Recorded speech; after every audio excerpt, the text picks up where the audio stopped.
Hi, and welcome to Wheelnerds. This is episode 228. I'm Todd. And I'm Chuck. We're going to be talking about motorcycles. And pizza.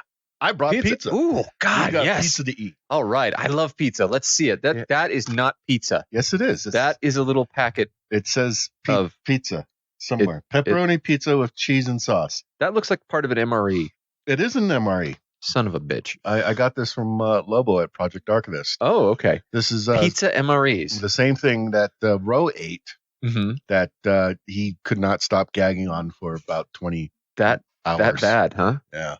Okay. And I promised we would do a live stream of this, but I can't get the live stream to work. Yeah. So maybe my new ad blocker is blocking it, which doesn't make sense because the rest of Facebook works fine. Yeah, it could be. But so we've got this MRE pizza, pepperoni with cheese sauce.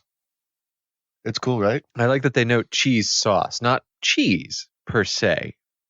Sauce. It's cheese adjacent. Well, Ro did read the ingredient list, which I can't read in this cave. Yes. But it's cheese food product, not cheese. Yes. So it's cheese adjacent. Cheese food. Cheese adjacent. Food. Yeah. It's not cheese. Okay. No, it's not at all cheese. The consistency of it already is filling me with trepidation. But it's a small piece. Yes. So, and we can split it between us. So that should so cut the suffering down. You open it. All right. Okay. All right. Let me just lose the gloves for a minute. Your fingerless gloves. My hobo gloves. My nerd gloves.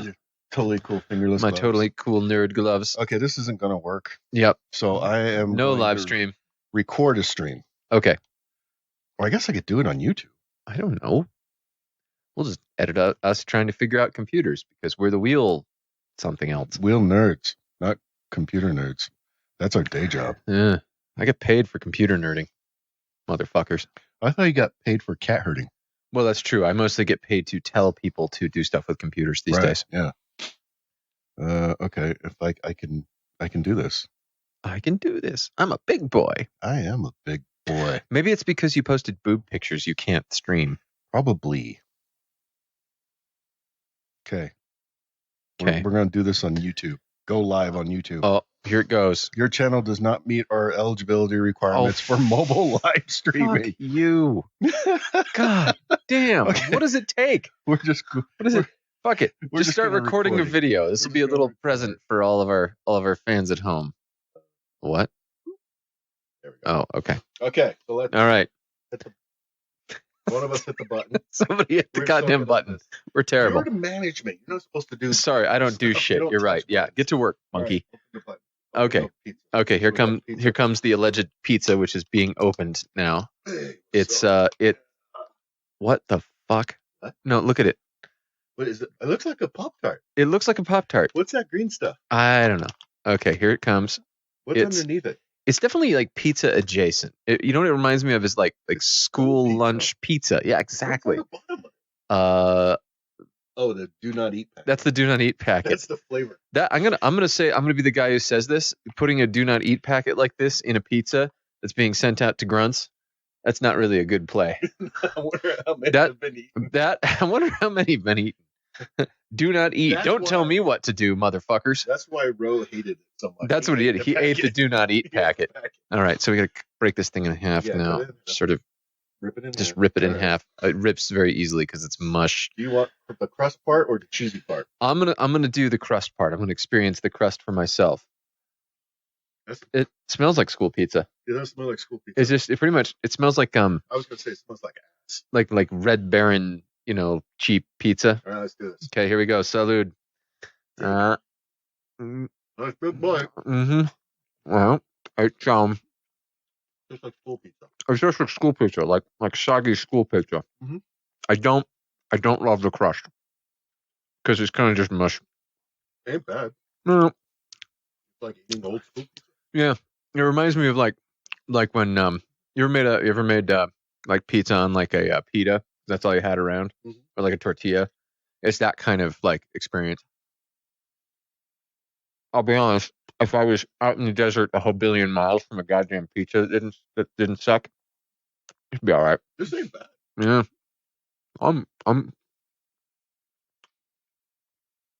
Good. I don't like the crust consistency at all. Yeah, it's all mushy. I feel like I'm chewing a mouthful of flour. But the flour, I mean, taste is okay. It tastes as a pizza. It just tastes like a shitty pizza, like a roadside school pizza. Yeah. Mm-hmm. I don't get why Rose is such a little bitch about Maybe he has really well. He lives in the pizza cap. No, he doesn't. it. He lives in Detroit. Yeah. I don't know. Well, as you know, well, when you think food in Detroit, it's the murder capital of Michigan. when you think food in Detroit, you think of not that. Okay, so what they have is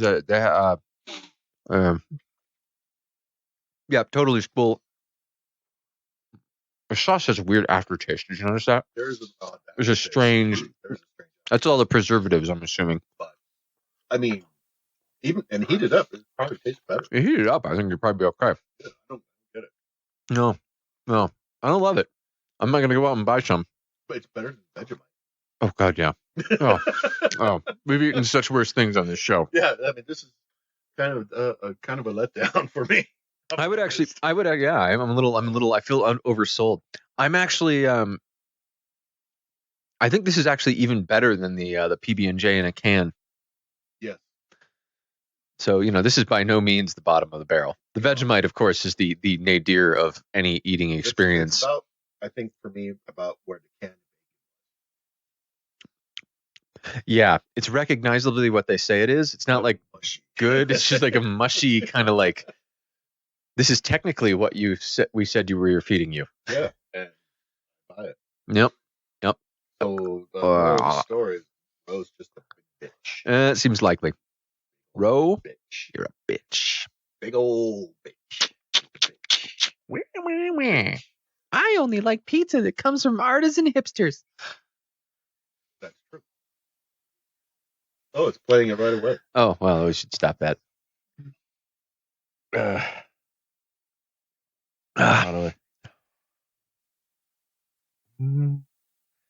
Oh, we can post it right now. Go for it. Wheelnerds. Let me just stop the show to post on our social media. How are you, Todd? I got some beer to wash down the pizza taste. I got some cookies. Thanks to your wife. We're legally obligated to comply with the online child porn thing. Don't do. Okay, yes. YouTube just told me that. Well, good. Are we complying with it? Yes. All right. I mean, we act like children, but we are technically not. We are technically, Chuck, grown-ass adults. Some of us more grown-ass than the other. Yeah, it is what it is. I like ice cream. I'm in spitting distance of 50. With the beard to match. Mm-hmm. Well, every day I get compliments on this beard. The beard is intense, man. It's weird. And it works well because it looks, to anyone who's never had a straight beard, which is basically every white guy in the world, it looks like you just must wake up in the morning and just comb it for like an hour. I get asked every day how I straighten. Yeah, I can imagine. I'm baffled. I mean, you can see mine. Mine's not very long, and mine's like going fucking sideways. It's just what it does. Sorry for continuing to eat and drink at you. I'm not. Screw you guys. Dear listener. Screw you, listeners. Every day, random women in the elevator compliment my beard. Nice. And dudes ask me how it's straight. Wow. It's weird. It's a little creepy. You sure it's not like code and you're not getting cruised? What? They're like, how do you get your beard so straight? They look at you like expectantly. I don't know. You mean like they're trying to pick me up? Yeah. Oh. You think? I don't know. Am I that good looking? I don't generally tell other guys how great their beard looks. How do I look? Am I attractive to you? Would you pick me up in a bar? No. Would you fuck me, Todd? I'd fuck no. Well, who doesn't look in the mirror at themselves and say, gosh, you look good today? I'm going to need a whole 45 seconds with you.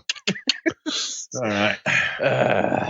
That's that dirty secret out. Mm-hmm. Speaking of things which are guaranteed to make you plots after 45 seconds, let me show you this, Chuck. All right. It's back. The Rocket 3. Did it ever go away? It never really left, strictly speaking, but, like everybody sort of got used to the idea that there was this 2300cc monstrosity that was totally silly. Boring. Yeah, boring. So they're like, okay, all right. hold my beer. Hold my, well, they're English, so it's Hold my warmish beer. Hold my warm room temperature beer. And lo and behold, the Triumph has come out with the new Rocket 3. Because Nice. the old Rocket 3 was sort of sedate and tame. Said no one ever. So now you have the Rocket 3, the 2500cc Rocket 3. 2500? Chuck, I have to tell you, I missed that part. I have owned cars far smaller than this. Far smaller than this. 2.5 liter. You can buy family cars with smaller engines than the Rocket. There are minivans available right now with a smaller engine than the Rocket and less power. I think there's probably a model of every automotive available right now with smaller motors than That the would Rocket. not surprise me. I mean, it is. Now, of course, me being me, what does the carp see? The carp says, "Oh, does that mean the old 2300 cc's will be available cheap?" We'll be sinking down. Hello, garage jewelry. Oh, something's coming down from the surface. Here it comes. Glop. Glop could be coming fast. Here it comes. And now it's landed on me. It's Pretty heavy. I'm stuck. Help. Someone. Glop, glop, glop. Drowning. Glop. Panicky carp noises. Glop, glop. Look at those weird bubbles. He's been down there a long time. I guess I got his bandit now. That is pretty nice. Yeah. I wonder if they'll have one at the, you know how Triumph always does that Christmas party thing? Yeah. Wonder if they'll have one there. Maybe. That'd be kind of fun. Go for the free beer. Go see the Rocket. Yeah. The only problem I can see is depending on where they have the Christmas party. Because sometimes when they have the Christmas party, it's in like the places with really small entrances. Yes. Like if the elevator's too small, the Rocket's not going to fit in it. Yeah. It stood up on one wheel. I mean, the bobber, sure. The Rocket? I don't know, man. They're going to just crash it through the window. And inexplicably, they installed a musical horn on it. Nee, nee, nee, nee, nee. Wait, it's an English bike. It's got to have some kind of the Benny. Dun, dun, dun, dun, dun, dun, dun, dun, Yes. Yes. Did you hear something that sounded like God Save the Queen and a really loud motor? No, just like tiny little British flags everywhere. Yes. Falling Each individual piece of glass reflects the British flag as it spins in slow motion. Mm-hmm. Okay, this just became an episode of JoJo's Bizarre It kind of Adventure. sounds that way, doesn't it? Yeah, but yeah, I can't wait to see what happens with it. They have the GT and the R, but they look the same. Yeah, so It kind of looks like maybe there's like a half-ass sissy bar on the GT. So yeah, I mean the only difference in the videos appeared to be the GT had someone on the back. Yeah, pretty much. Yeah. Which I assume is an option or something. They come with the bike. Yeah. Did you want an attractive person with that bike? Yeah, I do. Do you want a 5? Do you want a 7? Do you want a 9? Although, can I trade it out for some side bags? I mean, I'm just asking. Always practical. Those seem more useful to me. Always practical. No, it's fine. You get the person on the back. They can tuck a bag under each arm. Mm-hmm. Yeah, there you go. That's how it works. I want my rear passenger to be short round from the Temple of Doom. They'll just be like screaming in my ear the whole time. Dr. Brewer, you go too fast, Dr. Brewer. You listen to me, you live longer. The thing that surprises me about it is that the GT is not the more touring style. Because, there was the touring Rocket, which looked very, apart from having the Rocket engine on it, looked like a very traditional big tourer. Yeah. And they didn't do that for some reason. I mean, maybe it didn't sell? Options, maybe? I don't know. Honestly, because why else call it GT? Right. The touring one to me seemed like the Rocket at its best. I mean, it didn't look as cool. It looked much more traditional, but fuck it. Mm-hmm. There's a certain amount of, you can't see the engine when it's underneath you. And wouldn't it be nice to bring anything? No, because on the Rocket, you need nothing. You need nothing. Who said you could have 2 pillows? That just slows us down. Don't worry about it. We'll get another pillow right now. How much torque do we have? Yes. I don't understand the question. We have yes torque. What do you mean, run out? Run. That doesn't. That's not a thing. We will be. Are your hands cold? Yes. Is that normal for you? Yes. Hmm. Yeah. Yeah. They're not gonna have any idea. I'm just like looking at your fingerless gloves. And I'm like, you have poor circulation. Yeah. Oh. Listeners were asking like, which sidecar am I going to put on? And of course, the answer is yes. Is it because your heart is 3 times smaller? Mm-hmm. Oh, okay. Yes. That makes sense. Yeah. Wait, no, I'm still exploring your body. Wait. It's called Raynaud's syndrome. Oh, Family thing. neato. The older you get, the shittier it gets. Oh, all right. Yes. So I have nerd gloves. Mm-hmm, They say pew pew on them. Do they? Oh, they do. All right, that's cool. See? Carry on. All right. So anyway, yeah. Listeners were asking about the sidecar. Yeah. And you were going to put I think a Volkswagen bus as your sidecar. Possibly, yes. Another smaller motorcycle. No, actually, if I could do anything, my favorite Triumph 3 rig, my favorite Rocket 3 rig I've ever seen was one that had an LBS boxer on it, which is a company in the Netherlands. Mm-hmm. Super cool looking, and basically the only 2 bikes that they ever show it mounted to give you an idea of like who it's aimed at. It's fucking enormous, right? Double seater, like it looks like a double wide Texas sidecar almost, with like little roll bars behind it. Open. Okay. Yeah, a little short windshield. Uh-huh. Looks super cool.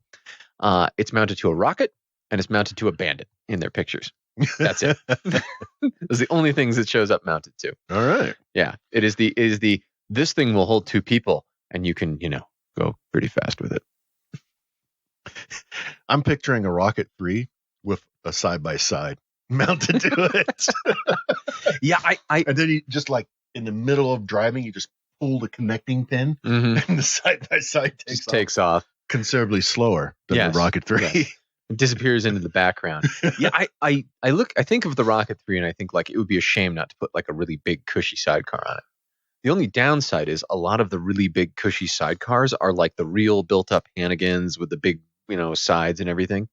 And I'm kind of just like, I'm not super enthused by those. By a luxury sidecar. Yeah. The luxury, it's almost like too enclosed. Like I worry like when it's like summer, it's going to be uncomfortable in there because it's just going to be hot as balls. Well, they do have air conditioning as an option for those. I know. And that's why I'm like, I'm not. And the Rocket 3 won't break a sweat carrying. No. The Rocket 3 won't break a sweat towing my freaking minivan. Yeah. Oh, minivan broke down. Not a problem. Be right there.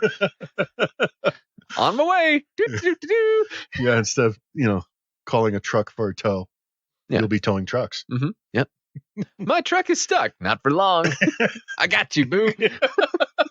That's a big truck. It's a big one. I better use half throttle. Oh, God. I'm going to have to take this thing up to second gear. Collectively, the audience goes, and someone faints. Yes, of course.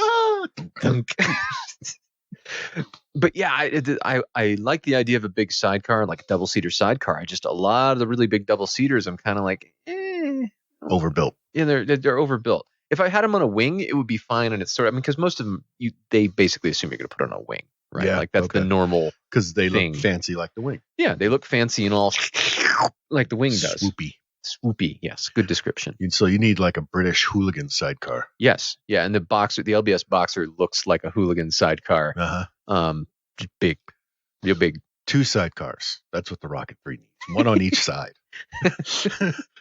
Nah. And the one on the left, it's unmanned because that's where the weapon pod is. Oh, okay. I got you. Yeah. Okay. Smoke screen, spikes. Yeah. Green laser. You've been watching a few too many of the wrong shows. The right shows. Or maybe the right shows. So here's the problem with the sidecar on each side. Everybody has jokes about it. You realize what you just made, don't you? You just made a Delta Trek. Yes. Which is not amazing. Trying to imagine that thing flipping over. Oh, it flips over the same way a Delta Trek always flips over, which is over the front tip over line. Which is also the way if you were to just like fucking jam the Bandit's front brake and lean the wrong way, it would flip over and kill you. Okay. Yeah. It's really hard for me to mentally visualize. Yeah, that front corner, the front diagonal tip over line is the scary tip over line because that's the part where the bike lands on you. Mm-hmm. That's the bad one. Oh, wait, Todd, I see where you're misunderstanding it here. Okay, yeah.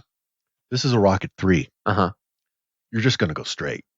But what if I want to turn? You'll go straight. You go so fast around the Earth. Oh, I see. You just end up where you're going to go. Okay, that makes sense now. Yeah. Yeah. Also because, flat Earth. Right. So you just go until you run out of Earth, and then you hit the firmament dome, and you go upside down. Over the dome and around. Yeah. Uh-huh. On the inside of it. Right. Yeah, sure, of course. Like Evil Knievel. Right. Yeah. Mm-hmm. Makes sense. It's science. Yeah. You can't argue with science. Can't. It's a good thing that the edge of the firmament dome always has ramps on it. Goddamn right. Thank God for ramps. Haven't you watched enough Bollywood movies? Ramps are everywhere. Ramps are everywhere. Ramps are lurking behind every bush and in every corner, which is a good thing. And they're even good for horses. Well, sure, yeah. Which is a good thing because even if I didn't want to do a rocket, I could do something super duper cool. Uh-huh. The coolest, fanciest, fastest thing ever. Uh-huh. Such as a 1979 Suzuki GS 1000S. This was the coolest bike in the world at the time I was born. Okay. It remains about as cool as I do. $14,995. That seems to me like a lot. If this was a brand new bike that a time traveler had just brought back from 1979, then maybe. Maybe. And there's like no description at all. No, just pictures. Call or text. Clean as fuck. Call or text for additional info. It looks great. It's mad clean. It's got some looks fairly new. Fancy paint. It's definitely been monkeyed about with. Loved. This bike has been loved. It's loved and kissed and hugged and snuggled. But not $15,000. No, you have to be like a collector or an enthusiast about this bike. Yeah, well, and this was a cool bike in its time. Sure. And the whole GS series right up until the Bandit. I mean, this is the Bandit's grandpa, right? Mm-hmm. The whole GS series up until the Bandit, especially the big ones, were beloved for drag racers and stuff because you could bore them out. There was plenty of room to bore them out. Mm-hmm, mm-hmm. They were noted for having much, much more go than their stopping power was capable of doing. Although this one appears to have a front end of something else. In fact, it looks, honestly, like a Bandit front end. A modern Bandit? Yeah. Okay. A Bandit, yeah. Because it's got the 6-piston on each side. Yeah. I think it's a Bandit front end on a GS 1000. Okay. Which, kind of knocks it out of the park or knocks it off the block for people who are wanting to collect. Yeah. Yeah. As a collector item, it doesn't quite work because it's got too much not the original stuff. It looks the part, but it mostly just looks the part. It just looks really nice and new. Yeah. But it's not. It's not $15,000. No, it's not 15 freaking grand. Not for me. And I mean, what are the chances it has the charging problem? Non-zero. But someone has favorited this bike. Yes. One person. Someone has also favorited the Bandit. So I think there's just somebody who goes around giving like pity favorites. I don't know. But yeah, it grabbed my eye because I'm like, that's amazingly, and there's nothing original about it. Like it's redone everything on it. And it's just really good looking. It's really good looking. It's a beautiful looking GS. Not, $15,000 fucking dollars for a 40-year-old bike. You know who he's fishing for? Who? Hipsters. I don't think the hipsters have $15,000 fucking dollars to spend on this bike. That doesn't mean he's not trying to fish for one. Yeah. I got to tell you, with a bike substantially cheaper than that, it ain't working. Yeah. There's got to be better options. Oh, what's this? Oh dear. It's a 2017 Moto Guzzi Grigio 1200 8-valve SE. Fall season is the best season to ride. We have so many awesome bikes in stock, new and pre-owned. Come and talk to us. We will help you find the perfect bike. 500 complimentary parts, apparel, accessories, are 500 off additional. Jesus Christ. Oh, never mind. It's these guys. Yeah, the dealer. Yeah, it's the dealer. Yeah. The dealer that I won't piss on if they're on fire. Yeah. They proceed to give the standard stock description of the Grigio. Uh-huh. It's a cool bike. Like I said, I wouldn't give these guys a dime. Kind of makes me think of a Diablo. Yeah, it's got a lot of that same kind of sensibility. I mean, it's basically just like, what are you? I'm an engine with wheels. And I don't understand the question. And that's when the Rocket 3 shows up and says, someone call me. Yes. And they're all like, just kidding. Please go back in your cage. Yeah, so I love the Gree Zone. I'm half tempted even to just go put up with their bullshit just to ride it. I'll go with you. Okay. But I couldn't give them a dime. Yeah. But it sure is a cool looking bike. We could give like a fake phone number. What's your phone number? 1, 2, 3, 4, 5, 5, 6. How many numbers are there? 10. 10? Yes. 9, 10. Mm-hmm. Yep. That's me. That's me. All right. There's got to be some. I'll find. I'm holding out for the fuel. Nobody's going to be selling one of these for a private sale. Like I was looking around for a Grezzo for ages, and I never even saw one. Wow, there's no way another one could show up. What are the chances that 2017 Moto Guzzi Grezzo 1208 valve bullshit SE is available in Lehigh right now for just under 10 grand? Like new, barely ridden, 620 miles. Wow. Asking 990. Very sporty. Looks awesome. True. If you want something unique that doesn't sound like a generic sport bike, this one is for you, Todd. It's fast, Todd, with plenty of power. 4-stroke V90 twin, air and oil cooled with independent cooling pump, Todd. Mm-hmm. Yeah, 1200 cc, blah, blah, blah. 109 horsepower, 7,500 RPM, blah, blah, blah, blah, blah, blah, blah. I love the look of this, and so will you too, Todd. Uh-huh. Call me today, Todd. I thought it would be the perfect fit, but it's just a little too powerful for my taste. But maybe not for you, Todd. Call today, Todd. Yeah, shiny. He's selling an oven. Yes, he's also selling an oven, but we'll leave that alone. Yeah, the Grezzo's good. Now, 10 grand though, is still like I don't know. I don't know what the going rate for one of these. They're exceedingly rare, right? Like they don't just come up ever. He said what the MSRP is 13. Yeah, that's new though. This is a 2017. Oh wow, a whole 2 years. Yeah, exactly. Well, and it's being sold by a guy named Jared in Utah County because of course it's a fucking guy named Jared in Utah County. Everyone is named Jared in Utah County. Yeah, it's true. Yes, you throw a rock. Yeah, and you hit a Jared in the face. You hit a Jared, and then there's another Jared who will offer to sue you for that Jared. And then you hire a Jared to be your defense lawyer. Oh, right. Yeah, defense Jared. And then there's Judge Jared. Yep. So here's the interesting part. As I look at the pictures of this, it looks suspiciously as though it is at the same place the other one is for sale, for whom I will not give a dime. Wait, back up. Take a look. What is that? Oh, yeah. Mm-hmm. Wait. Yeah, right? What is that? The Triumph sign. Yeah, but what's the sign next to it? I don't know. Because it looks like it says cycle. Yeah. Does this say Ducati cycles at that place? No.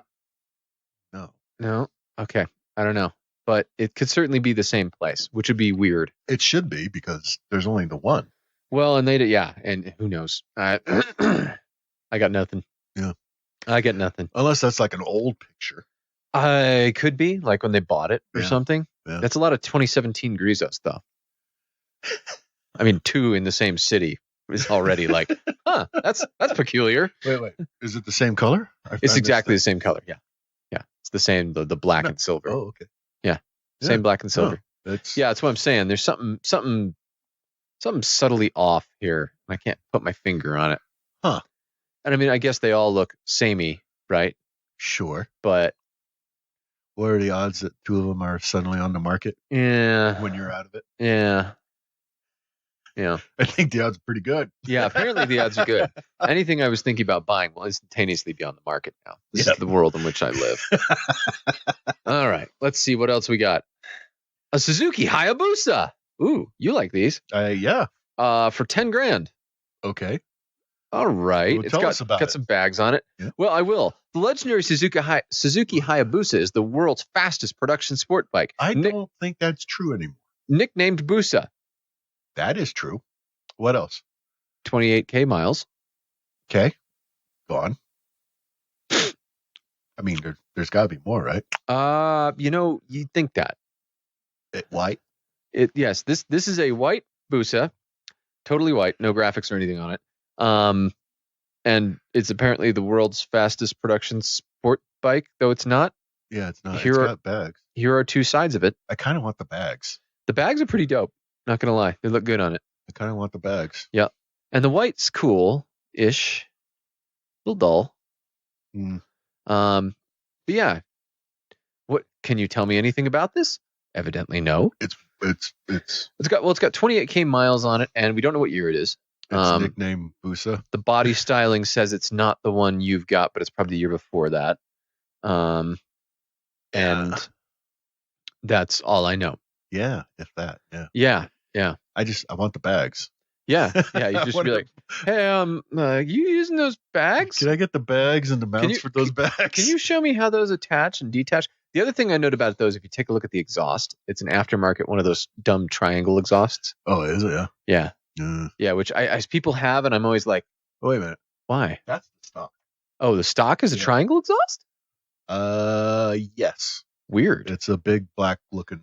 Triangle thingy? Yeah. Oh, okay then. It's kind of weird. All right, so it's stock exhaust, has bags. Unless I'm, mistake. But the color that I'm looking at right there, that Yep. looks like the stock exhaust. Okay. All right. I put a whole shot exhaust on the Bandit, and it's teeny. Yeah, the exhausts on the Boost are giant. Yeah, that's because they have the catalytic converters and everything. All the aftermarket ones are just like, it's a pipe that has like another pipe wrapped around it. They're like, it's a muffler. It'll super muffle. Stuff. We promise something theoretically Sound waves. in theory. Not in a range you can hear. Mm-hmm. It'll muffle those. Those ranges, yes. The ultrasonic is very muffled. Yep. We promise, Totally. bro. Buy it. Bro. Did we mention it adds 20 horsepower? Bro. Dude. Can you uncork that much horsepower from the Hayabusa with like cans and shit? I have a hard time buying that. Fuck no. I didn't think Can so. you uncork that much power from anything with just exhaust? Bandits actually. You can get 20. Not 20, but Okay. the 1200 Bandits are notorious for cheap mods. You can uncork ass loads of power from them. All right. Like they are stock, I want to say about 98 horsepower Yeah. in stock trim. You can get to 110 with basically zero effort Okay. with 2 wrenches and some bolts and some equipment. All right. Yeah. I haven't looked into modding the Busa. Yeah, I don't know why you would, to be perfectly honest. I mean, Healy bars. Sure, yeah, comfort mods so you can ride it bags would be more. Cool. Yeah, some bags like those. And Underbody lighting. yeah, super stretch swing arm. Super stretch Yeah, swing arm. like 6-7 feet long. Sensible stuff. Yeah.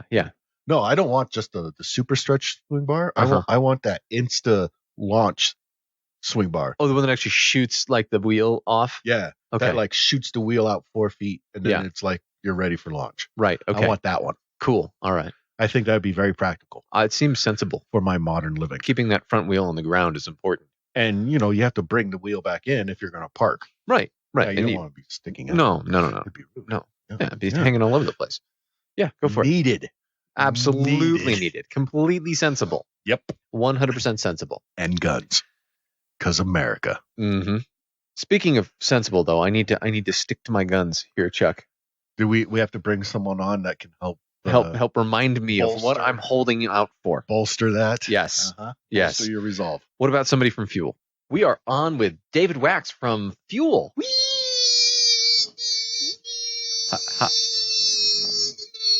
He'll run out of breath eventually, David, I swear. Is Eric? Eric is not here tonight. Oh, well, No, we had gotta specifically talked to the folks at Fuell because we'd already spoken with Eric, and we're like, we want to Not talk to enough. somebody else from Fuell, What? and ideally, we wanted to talk to somebody who knew a thing or two about the Flluid. Am I pronouncing that right? As good as I can, yeah. Wait, are you supposed to hold that L? Well, I don't know. They added more L's to everything. There's the Flluid. Generally, we didn't see the name changing from a perspective, but if you guys want to roll the L for a half an hour, I'm all for it. Okay, cool. Challenge accepted. Well, the time I first noticed it was when I suddenly my link that I have to the page for the Fllow suddenly stopped working.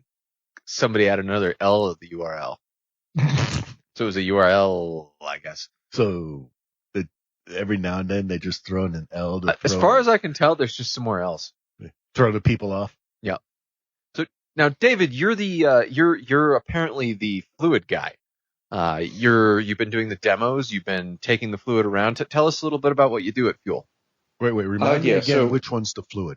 the Flluid is the electric bicycle, so the pedal assist electric bicycle, and Cool. the Fllow is the electric motorcycle. Cool. As Eric probably said, he is complete. Like him and his team are completely in charge of the Fllow. The Flluid is a bigger team with him and his motorcycle engineers and his sourcing team, Oh wow. making sure that the bike is up to the standard they're happy with, but they're also leaning on some experts that were part of the team when we got started. So that's generally how that breaks down. I am in charge of distribution generally, so for both the Flluid and the Fllow. I was working on I got brought in earlier this year before the launch because I had worked with Francois Xavier on a previous project. And he said, hey, we could use some help with launch. Do you want to get back in? Do you want to get involved? So I said, let me think about this for about 30 seconds. Yes.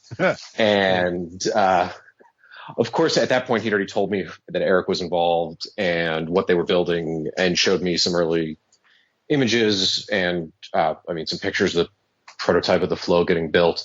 And the Flluid at that point was on its way to the US. So about a week or two after I agreed to do it, I was riding the Flluid around Manhattan. So yeah, that was kind of how I got brought in. I've just background. If you guys want to cut it out, please feel free. No, we want to hear the background. About 6 years ago, is that long now? I quit a job at a major law firm as an attorney and rode my motorcycle to California and back, and then talked the Ducati dealer in Soho, which is downtown Manhattan, into giving me a job selling Ducatis and Triumphs. Wait, There's a surprise. It sounds surprising, like a lot of ski bump stories I know out here. Oddly enough. Yeah, I mean, so if what do you you know end up, about construction law? I know very little in Utah. I'm assuming your house is in Utah. I'm more familiar with some of the New York stuff because two of my friends had houses, apartment. One had an apartment, one had a house completely destroyed by water, and then another one in New Jersey had the same thing happen by a leak in somebody else's apartment. So All the New I've Jersey kind of got out, and got all over his apartment, ruined it. pretty much, yeah.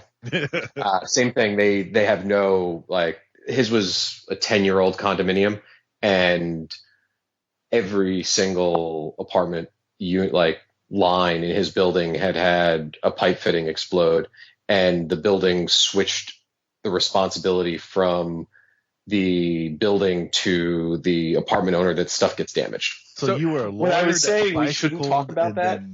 So you're a bicycle motorcycle former lawyer. What was the angle you gave Ducati? He was a lawyer. He's like, I know how to talk to lawyers and get them to buy Ducatis. That was actually the last part of the conversation.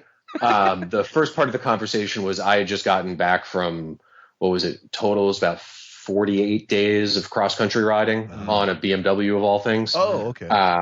So I'd driven from California to LA and took about 28 days at the end of the summer What were you riding? that year. And then in November, I had tickets for Formula One in Austin, and I didn't have a flight, but I had a motorcycle sitting at a friend's house in Los Angeles, so I flew back and got it. Oh. And rode it back. So basically, like, I came off the bike still frozen, and they called me in for the final interview and offered me the job. Nice. It was cool timing wise. I was kind of at that point a little bit traveled out. So that was pretty much how I did it. They just saw I was like, okay, you can clearly speak. You are similar to a lot of our customers, and you clearly have a passion for motorcycles in some way, shape, or form. So they figured to give me a try. Wait, the Ducati customer. You smell like money. You want to sell bikes? So now you went from a Ducati dealership to the Flluid, which is a fairly drastic change. So one, it was actually to a different motorcycle project called Vanguard, which was a twin cafe racer in Brooklyn. And then in between, I started my own little motorcycle distribution thing on the side. But when kind of this started, for FX, as I just continuously refer to him, asked me if I wanted to get back involved, mostly for my experience with the Fllow, because I had designed a lot of the distribution plan for what they were planning on doing with the Fllow, and the goal was to kind of cut our teeth with the Flluid and get that going. I mean, I'd owned an e-bike before. The previous project also had some e-bikes related to it, but those never that was never in the news. So no matter how much research you do, you'll never find out any information about them. But I'd had an e-bike I'd ridden around the city. It was fun. It just didn't meet my particular needs. And the Flluid was a nice change because it's way more fun. So what is it about the Flluid that is so much cool? I mean, apart from the fact that it looks 1,000 times less dorky, what else is really great about it that made it just suddenly an e-bike worked for you?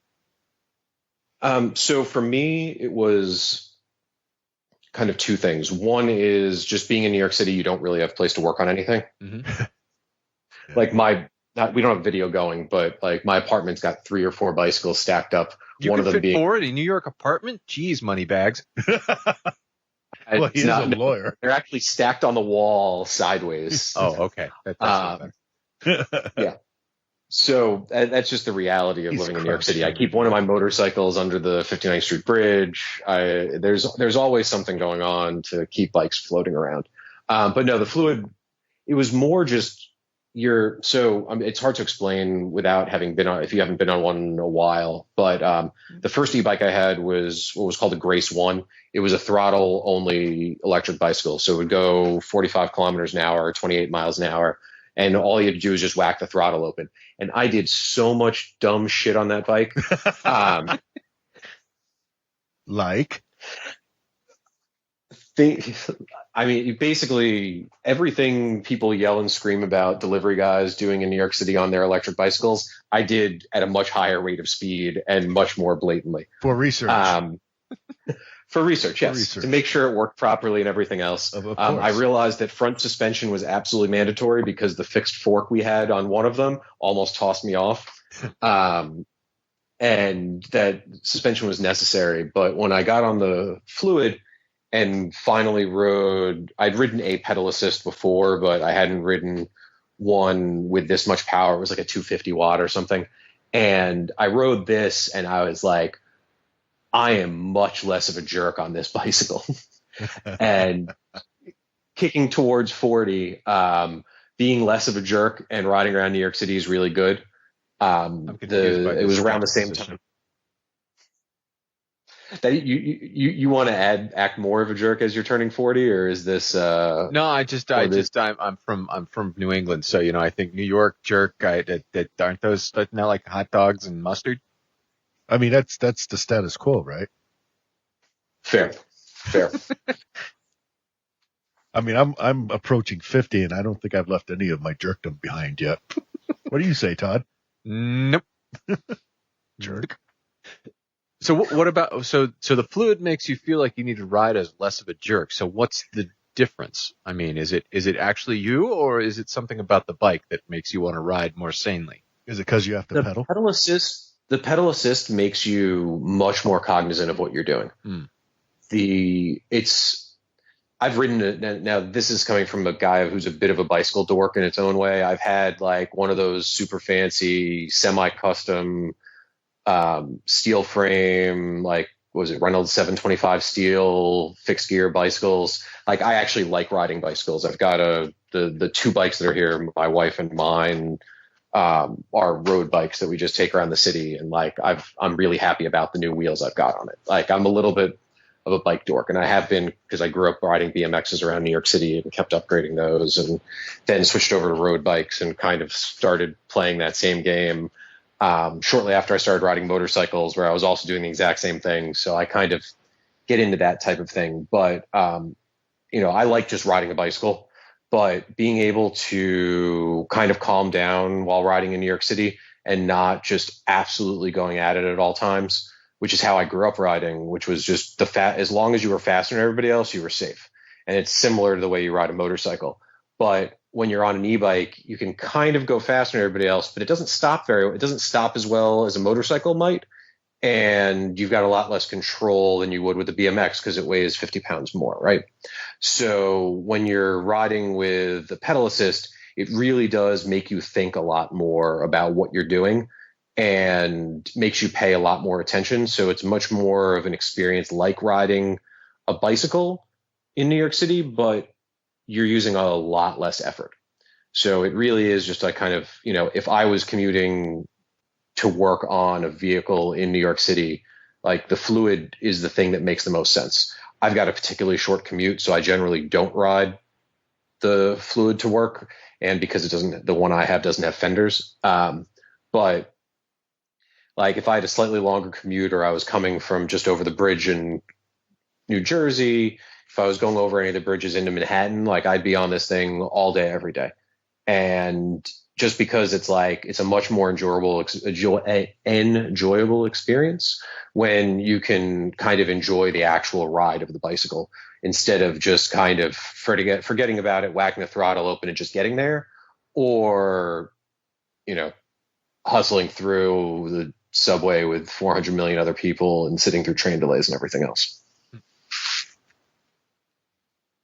So that you're hitting up against the edge of an interesting thing that Eric brought up, which is that idea of personal transportation that's for you, that goes where you want to go, as opposed to the public transit. Is it that much better? How does it change the math that you do when you have something like a Flluid? So two things. One is, we take a step back, and the goal of the company is personal urban mobility, right? So the idea is public transportation is public transportation. It's what works for most people. It's great. But there are situations, there are people that want the ability to control their own transportation, right? And most of those people today drive cars. Yeah. And our goal as a company, and Eric will talk about this, is like what makes Flluid good, or what makes Flluid Fuel a success, is not us getting motorcyclists to buy the Fllow and not us getting bicyclists to buy the Flluid, but it's getting other people who wouldn't normally choose that mode of transportation to buy into it. Mm-hmm. Do you hear that, Todd? Motorcyclists aren't supposed to buy the Fllow. Oops. Oopsie. That said, we did design the Fllow to make sure that all motorcyclists could have fun with it. Can you make something bad happen to number? I just picked that number out of the air. No reason. I really should have checked the order book, shouldn't I have? Before I did this. If you could just knock number over. My number aside, which will be beeped out on the final version of this. Dream on. So you're shipping Flluids now, right? Yeah. There are people cruising around on them as we speak, or soon? Soon, yes. I forget the exact date. By the time anyone's listening to this, the first container will have hit Rotterdam in the Netherlands and will be at our logistics facility, and will hopefully have already shipped out most of the bikes in that container. Obviously, we haven't gotten it through customs yet, so you never really know until you get to the customs inspector. Mm-hmm. Yeah. But luckily, one of the nice things that came with Eric's team was his former head of homologation. So we've got a lot more experience bringing your motorcycles and anything else into Europe. So we're pretty confident that'll happen pretty quickly. So yeah, we're going to have people riding relatively soon. What we also have is we are delivering bikes. Part of that shipment is going to McDonald's France. They made us like the number 2 or 3 prize for the McDonald's France Monopoly game, which was really cool. So I've got Francois is walking back from dinner, and he's in Paris 2 weeks ago, and he's shooting me pictures of every other bus stop has a big picture of the Flluid on it. Nice. Is it painted red and yellow? No. They just bought the silver. And they did not ask us to white label it. They just said, we like what you're doing.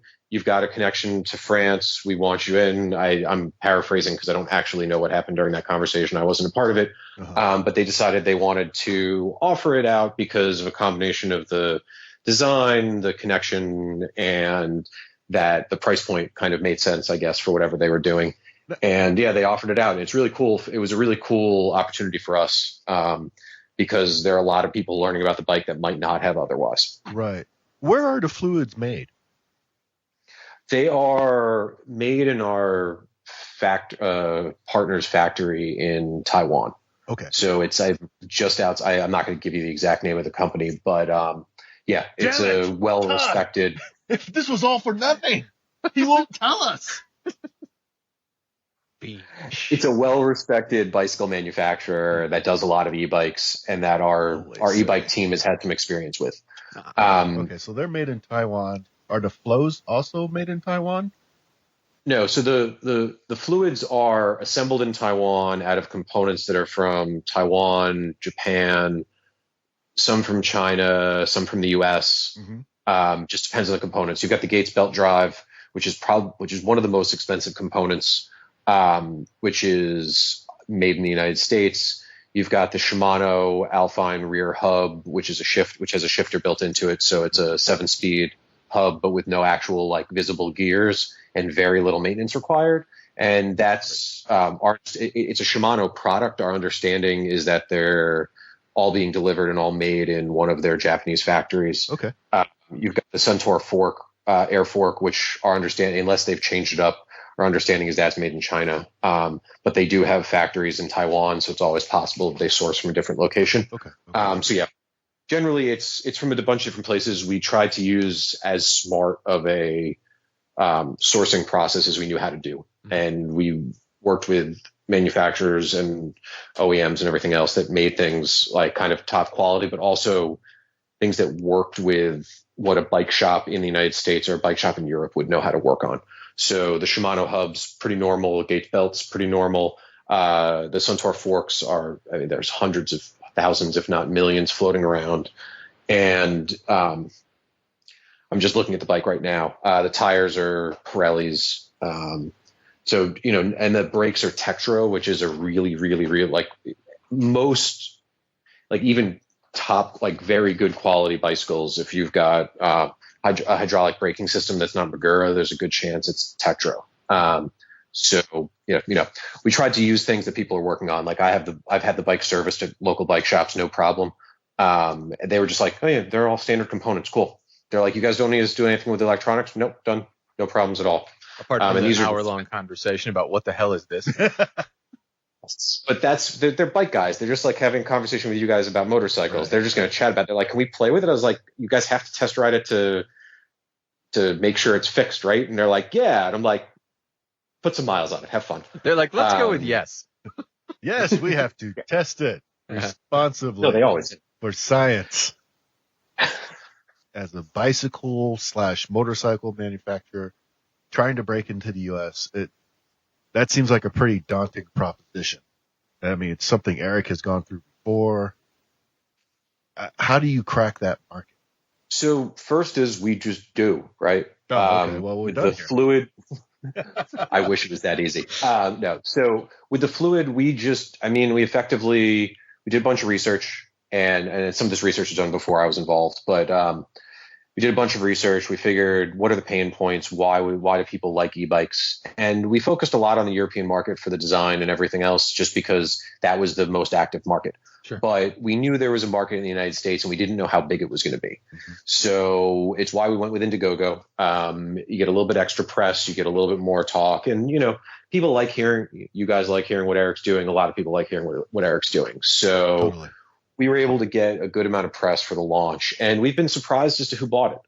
If you had asked us on day -5 who our average customer in the United States was going to be, we figured it was me, right? The bike guy. Just you. 30 to 50, lawyer, early adopter, is going to ride tune from work or whatever else. Maybe he lives just outside the city. Yeah. That kind of thing. Certainly not hiding bodies in a desert. That's very specific, Chuck. Nothing. It's cool. Shut up. You still had that tarp.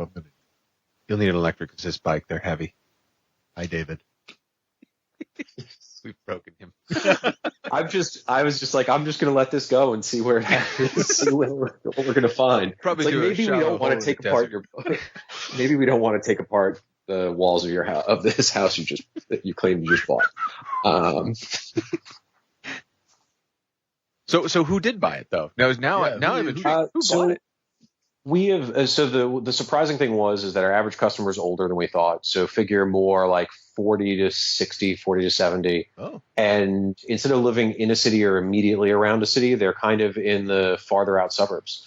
So when I pull up a zip code map of all the bikes that we're due to deliver in the United States in the next 2 months, they are a lot of times circling like kind of on the outside of beltways. Mm-hmm. They're farther out than we would have thought. There's also some random ones like near the Idaho border with Washington and Oregon. I don't know. There's a strange group of bikes up there. No idea where they're going. Hi, Mike.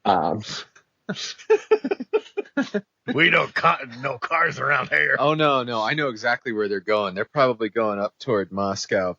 The school? The school. There's a bunch of colleges all clustered around there. On the Washington and the Idaho side. I bet that's where they're going. There's some bitchin' riding on trails up there too. So I have a sneaky suspicion that's where they're going. Border. Oh, that's interesting. I didn't know there were a couple of universities over there. I mean, I've driven past there a couple of times, but I just okay. That would make perfect sense. We're seeing a lot of it around university towns. Okay. Whether they're professors or whether they're just people who live in the towns, sure. We're not sure. But yeah, that makes perfect sense. We definitely see a lot of university addresses or cities that we know are, Big Ten schools and whatever else. So yeah, we've been really excited about that because that opens up who our customer base is. And, while the bike is inherently designed for taking it around the city, it's also really great to just kind of go anywhere with, right? You've got so much battery capacity and it really will allow you to just ride all day. And there's people who are going to enjoy it and, they're going to have a different type of adventure than I was planning on having on it, but there's nothing wrong with that. We're actually quite excited about it. And, I talk to as many of the customers as I can because they're our best research. I could pay some marketing firm tens of thousands of dollars to tell me something that I can learn in 5 minutes chatting with one of our customers. So we're, we actively chat with everybody who's, willing to talk to us. And we're looking forward to it. I even got Eric to promise to take some customer support calls when we what? getting them. What? So that actually brings up one question I had, because of course in my dreams, like a truck pulls up and Eric rolls the bike down. He says, "Enjoy." How does the delivery work because you guys aren't centralized yet in bike shops and places like that or motorcycle shops. How does the delivery work for something like this? Are you going to roll up, David, on somebody's Flluid and be like, "Bro, here you go"? I don't know why you said bro all of a sudden. It just seemed to fit. I wrote it straight here from New York. Hope you don't mind a little bit of wear and tear. I may do that once or twice, and Eric may do that once or twice around him. Do it to Todd's, I dare you. Primarily, we are going to the bikes are being delivered by like UPS, FedEx, DHL, and we've spent a good deal of time testing the packaging, air shipping stuff, and just seeing what happens, and talking to people in the bicycle industry who've got the experience doing it. But the bike shows up with basically the front wheel removed and the controls needing to be tightened and the seat needing to be adjusted and the pedals needing to be installed. So, it's kind of would probably take me 30 minutes, 20 minutes to get it done. And most of that just be throwing out the packing material. Sure. Somebody else, it might take a little bit longer, trying to remember that you got to thread that one of the pedals is reverse threaded and that you should do it with your fingers first because you're threading steel into aluminum, little things like that we kind of have little tags that say this one's the right one, this was the left one, that stuff. So it's just an assembly yourself. And we're looking into, we haven't yet done it, but we're hoping to announce something in the next couple of weeks, is an opportunity for our customers to have it built by a third party. whether it's a local bike shop, whether it is a REI. a bicycle repair company that'll come to your house and do something, is somewhat an open thing right now. We're looking at what the best option is, and we're doing some tests. I have one of the vendors that's going to check out the bike and is actually coming here to bleed one of the brakes. I can do it myself, but I want to see how they work. We're having another bike delivered to one of the bike shops for a different vendor, and they're going to assemble it, and we're going to see how it comes out and chat with them and kind of just see how the service is. And yeah, we're just working on that. So there's going to be a couple of options, but primarily we are a direct consumer brand. So we are delivering the product to our customers, and they're going to, there's a little bit they've got to do. We think even with that, we're providing some pretty significant value. The bikes we compared the Flluid to are, sometimes as much as double the price. And we think, that we fit in there. We're not going to completely reinvent the world with the Flluid. We are hoping to reinvent things with the Fllow, but that's a bigger game. The Flluid, we can get some people out of cars. We can get a lot of bicyclists. It'd be great. We're cutting our teeth on the distribution plan, which is the direct. With the motorcycle, with the Fllow, we'll do it a little bit more in person. We're not just going to show up with a box and crack it open and deliver a motorcycle. Eric's not bringing you a motorcycle. Shut up. It's not happening. Show them all the good roads out here. We've had some conversations about like a Sprinter type unboxing delivery, but I don't know that we're going to be up and running with that when we deliver the first few hundred Fllows. Okay, to back up, I'm dumb about bicycles. You have to bleed a bicycle's brakes? If it's hydraulic, yeah. I mean, it's basically just a small version of motorcycle brakes. How common is that on bicycles? Only at the very expensive end of things, and mostly downhill bikes. Okay. Yep. Once you have bikes, once you ride bikes? fatty. Are there uphill bikes? Most of them are uphill first and then downhill, but sometimes they're downhill first and then uphill. That's a thing? David, is he full of shit? Is that a thing? He is hydraulic brakes, or that he's fucking with you about going downhill before you go uphill? He's fucking with me that there's bikes just for downhill first. There's definitely some. I've been downhill mountain biking. I mean, usually you have to get up the hill some way, but have you ever been to a ski area in the summer where you can take a bicycle up the chairlift? They throw the bicycle up on one chair. Expression on your face. You're fucking. I'm not fucking. Yes, with you. They have bikes that are with hydraulic brakes. They're too damn heavy to ever ride up a hill. Hydraulic brakes, big ass front travel suspension. So how do you get them up the hill? They fucking ride a chairlift. Oh, yeah, that's huge business up at Deer Valley. To just take a bike up a chairlift. Speaking of which, a lot of Flluids, I'm betting, are going to appear around the Deer Valley area. Are Flluids good for trail riding? Oh, I don't know. So the Flluids, you've got a fixed tail mountain bike with a decent quality front suspension and road forward tires. Is it capable of handling a fire trail, anything else like that? Yeah. Is it going to be your first choice for doing one of those rides? Probably not. So the answer is, Chuck, it's not good for trails if you're a wuss. David's not saying you're wrong. He's not contradicting anything you say. So, yeah. Are you expecting somebody somewhere? I can't deal with this uncanny silence he gives us. Are you expecting somebody somewhere is going to start doing inadvisable mods to a Flluid once they get a hold of it? I'm going to turn this into a fat tire gravel machine. I'm sure there's going to be people that do things. Has people at Fuel done that already with their bikes? We have not done a fat tire. We've done some light mods just to see how things work, but nothing crazy yet. Our general thought is with the Gates belt drive and the Shimano and everything else, there aren't a lot of changes you can make that are really going to make a huge difference to the bike. The belt is really, really nice for low maintenance use, especially in the city. However, it is not the perfect thing to rebuild a bike out of, right? So the tolerances are pretty tight, and it means small changes can make big change, can mean big problems. So while the bike and anything, within manufacturing tolerances is fine, you're not going to want, there was somebody who emailed us about putting a different hub on the back, and we were just like, we can't test it of time. Because they're bike guys. They like it's right. like, well, because Alpine's good, but there's this other thing that's better, and it costs $500 for us to buy it. Well, you guys put it on there for us. It was like, no. Do you want to spend $5,000 on this thing instead of $4,000? Yes. Bike guys, David.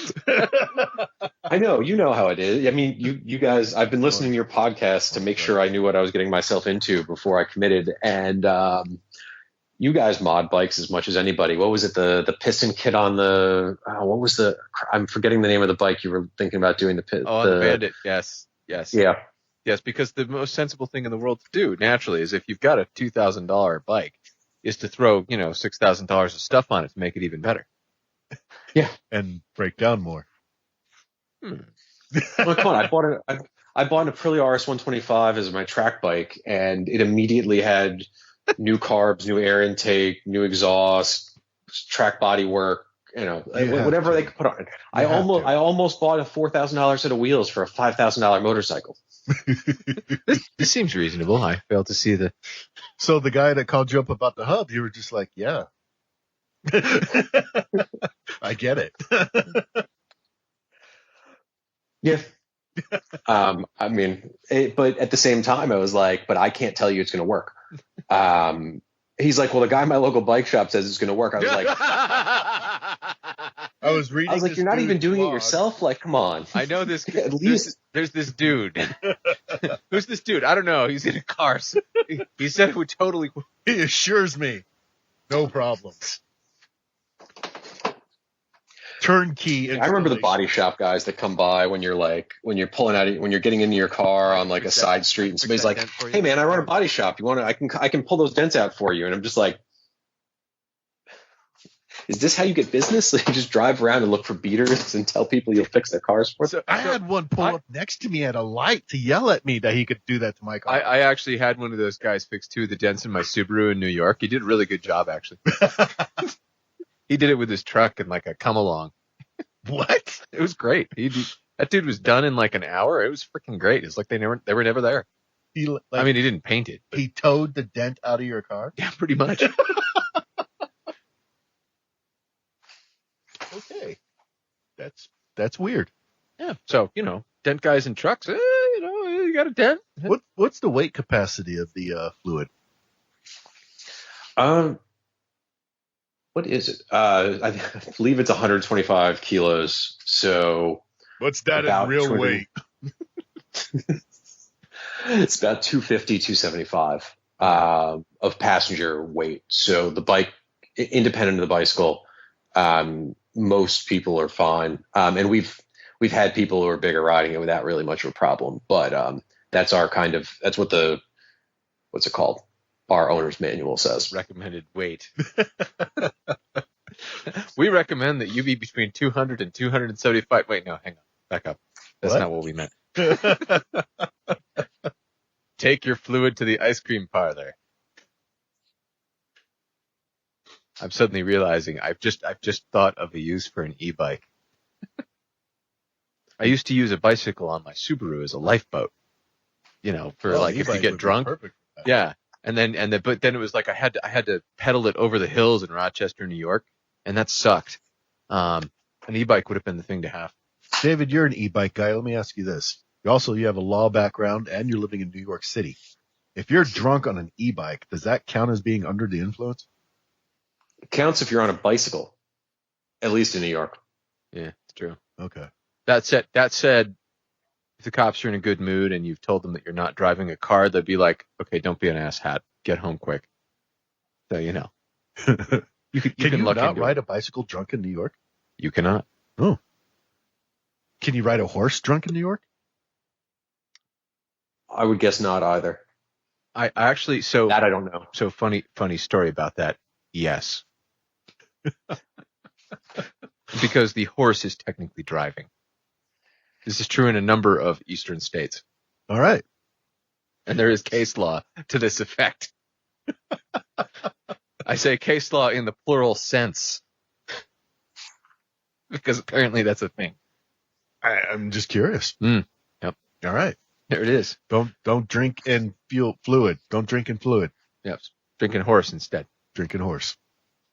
So when can the folks in the States expect to be riding their fluids around? So they are almost all of them, not all of them, but almost all of them will be here before Christmas. Okay.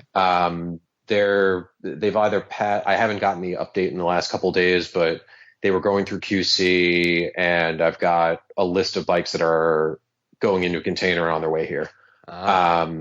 So exactly, I just don't know exactly what step it's in the last couple of days. You're not the container hauling guy? Jeez, I got the wrong guy in the phone check. we actually sent FX, the CEO, to the factory to finish QC.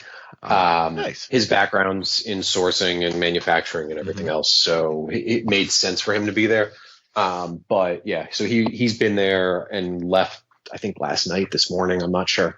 So I just haven't gotten the formal, or I wasn't copied on the email is my best guess, but I'll see it the next day or two. But yeah, so there's 150. There's a lot coming. I just don't know exactly how many. And then whichever orders that have been placed that aren't getting delivered in that group are being manufactured in November and will be out within about 3 or 4 weeks. And they'll be here in January. So a lot of the people who get it will be like, it's too cold, and everybody in Minnesota and Idaho will be like, you guys are adorable. Yeah, we've got. We'll have. It's definitely gonna be a little cold. We were hoping to come get them earlier, but I don't know if you guys have been if you guys happen to check out our Indiegogo page or anything else. We had one of our key components. We had a supplier delay, so we couldn't replace the part. We did send people everything up to and including bicycle shops to purchase components so we could get bikes built early. Oh, wow. But we've lubricated that manufacturer, and they are now, and our parts are now rolling in. So we're covered for a while on that. But it's taken us a little longer to get through everything than we were hoping. But, every once in a while, when you rely on a few suppliers for pieces that just make more sense and you can't replace them without redesigning the bike, it's kind of, you work through the humps. We've got a bunch of customers who are, slightly disappointed, but they still know they're getting great value for their bike. And we've got a strangely large number of people who've got manufacturing experience who've been like reaching out, being like, I can't believe you guys are doing this as quick as you're doing it. And they know everything that's going on. So, we're hustling. We're doing everything we can to get all of those customers their bikes as quickly as possible. Except number which has to go down a ditch on fire. It's not number Flluid. That's right, the Fllow. I came not number 15 I came Flluid. really close to buying Flluid. I Buying both? Yeah. Oh, all right. Well, because every time I looked at the Flluid, I was like, damn, that thing looks cool. So, fortunately, I was fat, so that saved me. So, speaking of Indiegogo warnings, possibly my favorite Indiegogo warning was the one about people selling fake fluids. Like, what happened there? So there was Wait, what? one group, or there was multiple people selling like fake fluids, saying it was the secret early one? Like through Wish or something? I don't know.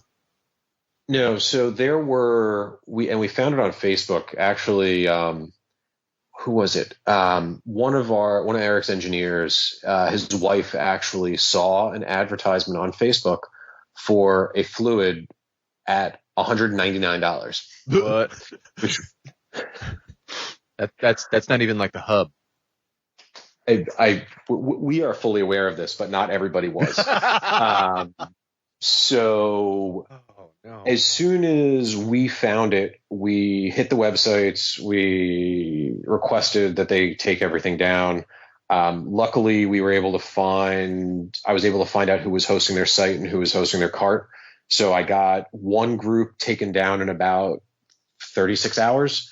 The other group was using a different cart system, and that took a little bit longer. And we think there's a third group, but they're not buying traffic and sending it that way. They're scamming people on other things. And one of our customers saw a scam, went to the website, and then clicked around and somehow found our bike on there as a scam. It even had the thing.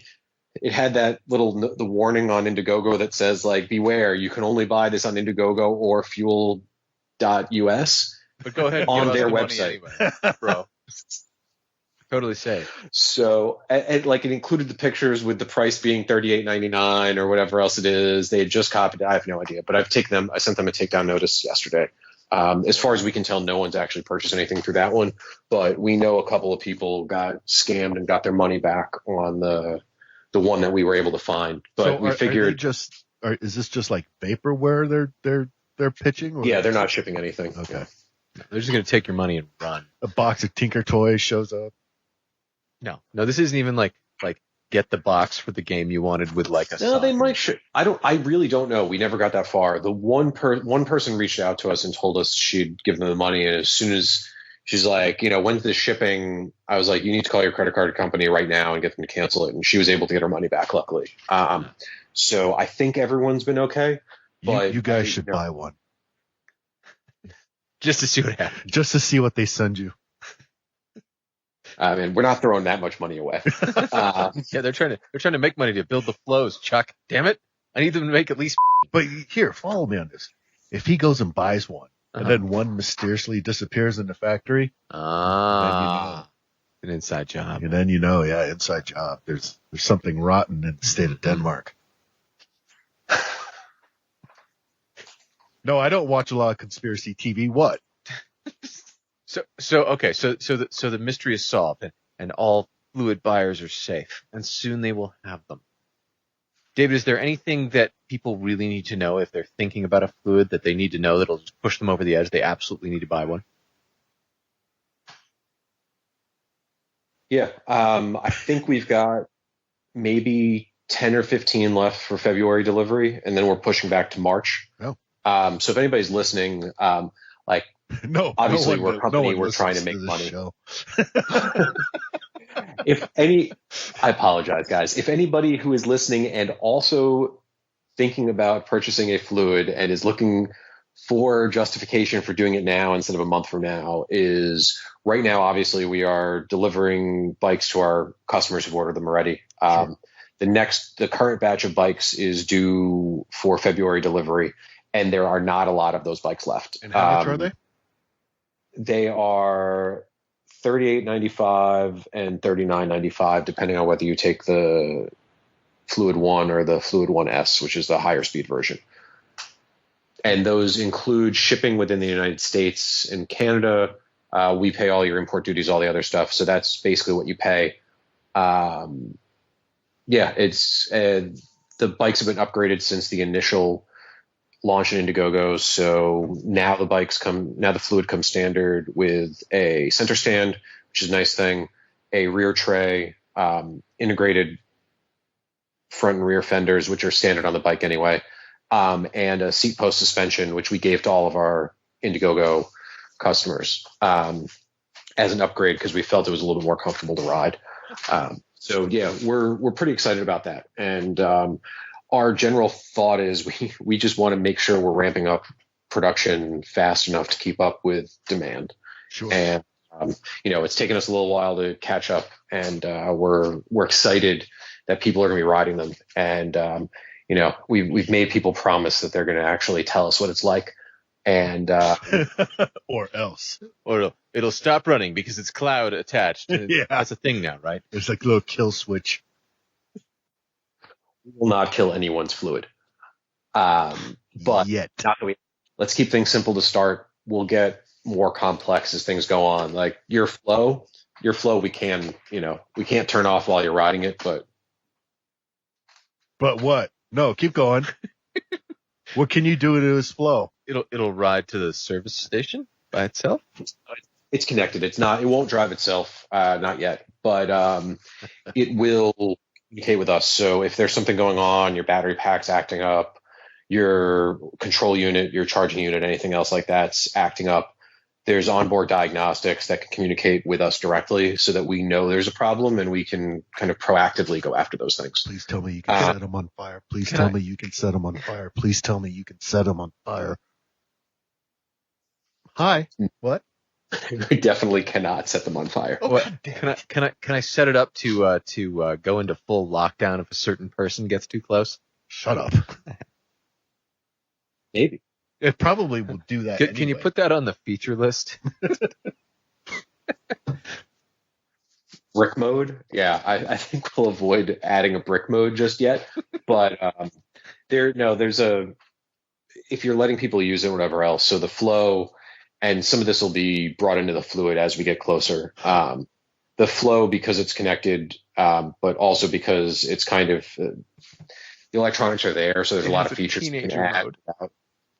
Yeah, effectively it does. Has teenager key like a Volvo. Yeah.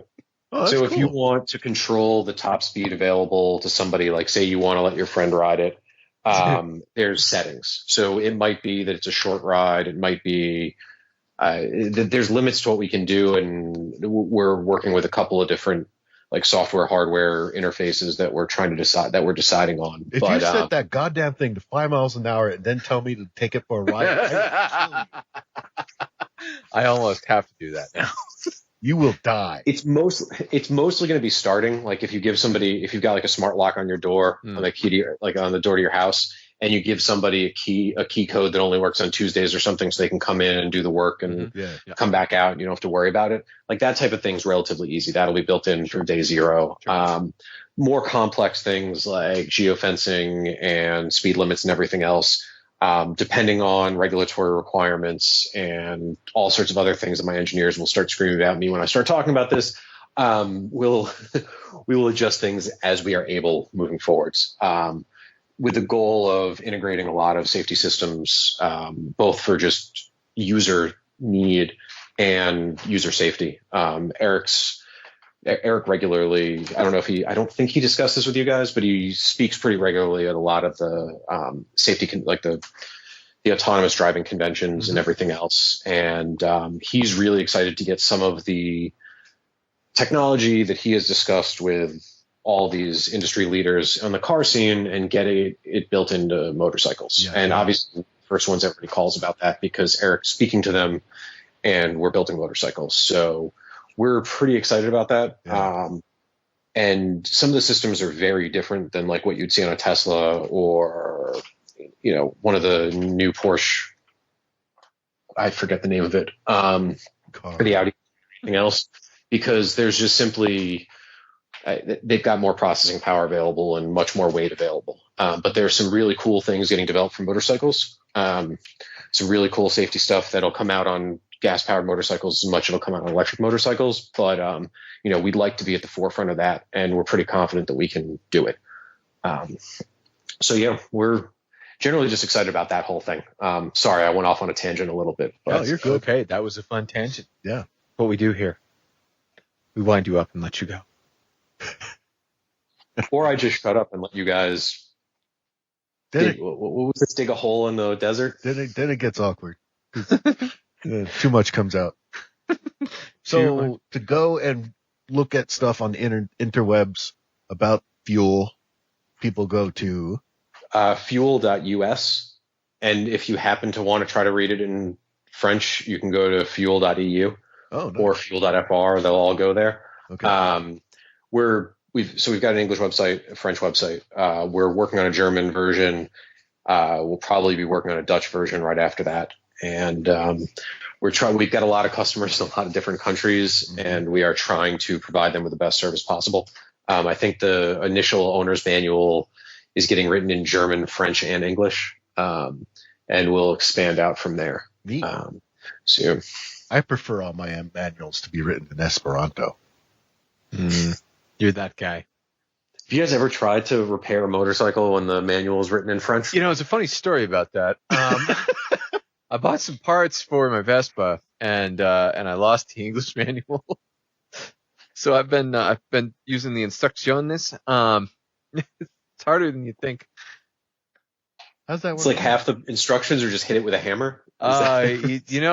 Thankfully it is a Vespa, so yeah, kind of. It's an Italian hammer. It's a hammer vino. I don't know why those are always together, but whatever. Well, with like the Euro instruction manual just has a picture of a rock And a bottle of vodka. Yeah. You adapt. Yeah. All right. Well, thanks for talking to us, David. This has been great. No, thank you guys for having me and having Eric before. I feel like Eric's a little bit more fun to talk to. But yeah, you guys will get Eric again. Oh, yes. Yes, I will. I mean, what? And there's that uncomfortable silence. I try. Thanks so much, David. Thanks, guys. Take care. Well, How you feeling? I'm feeling reassured. Are you pumped? I'm pumped. Are you pumped? I'm more pumped. I'm more pumped now than I was before about the Fllow. Well, what was your model number? Okay, I'm pumped to get David to get. We're gonna find it. We're gonna get it. Nobody likes you.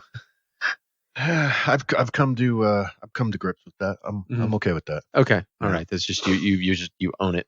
I own you it. live there. It's just it is what it is. I really am looking forward to it. I know I'm in this weird spot now because like if I sold the Bandit, I'd buy something else. But I'm like, if I don't, I'm kind of okay with that too.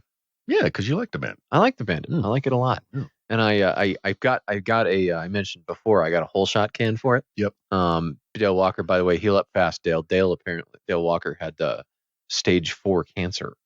That he found out like out of the fucking blue. Wow. Yeah. So I ordered the part, and I think it's his wife who answers the phone there, and she's like, "Just so you know, Dale's not going to be able to answer calls." I'm like, "Okay, you going on vacation?" She's like, "No, he has stage 4 prostate cancer." I'm like, "Holy fuck!" So I pop over onto like Maximum Suzuki and read all about it. But I got the whole shot can on, and I got the little like quieter thing that goes in the back, the DB killer.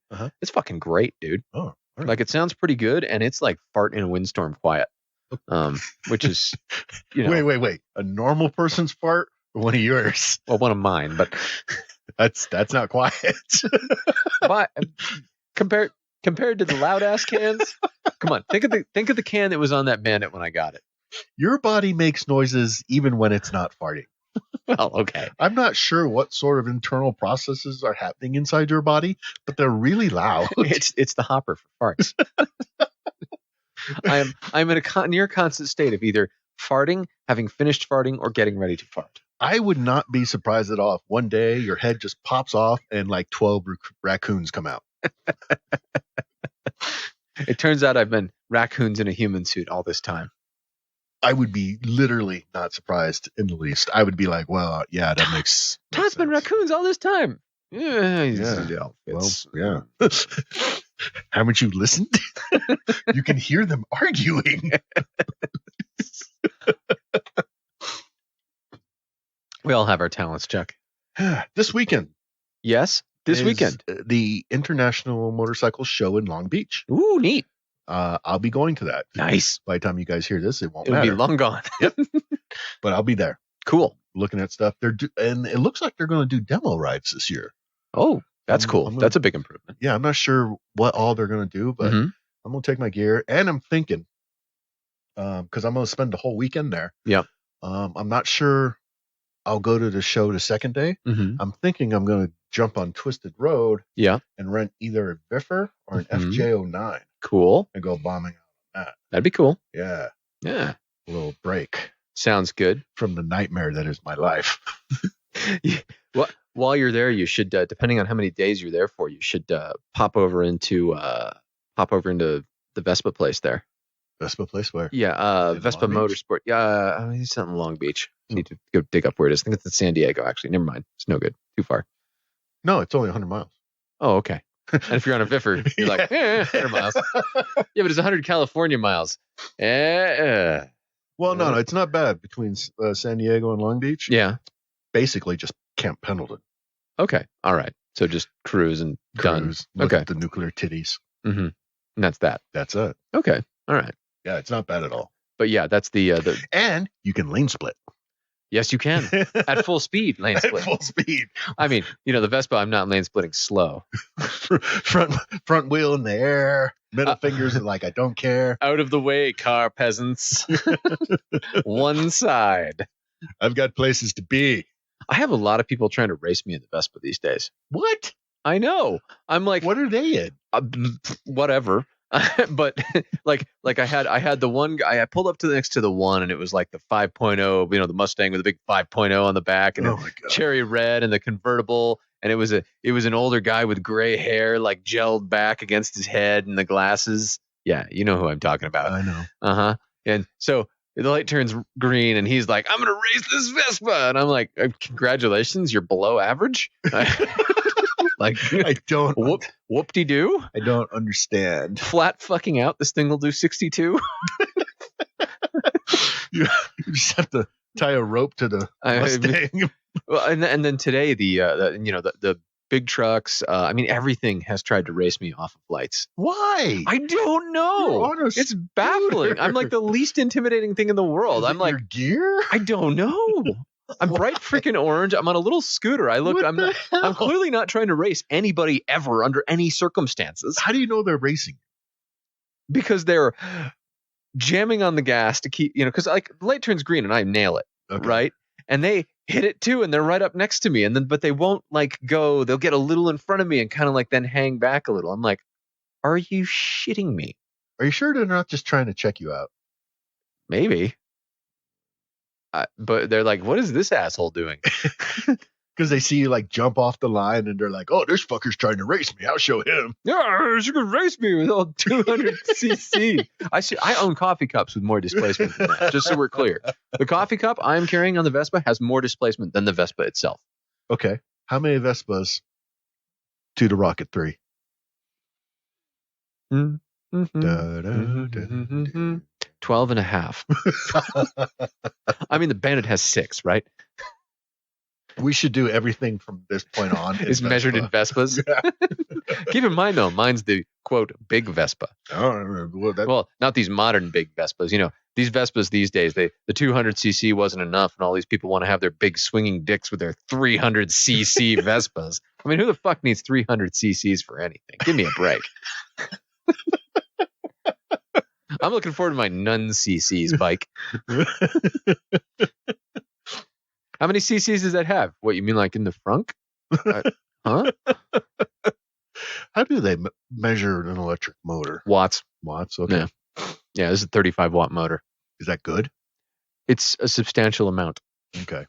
As Dave describes, going up the canyon at the posted limit, I will probably go up the canyon and down no problem.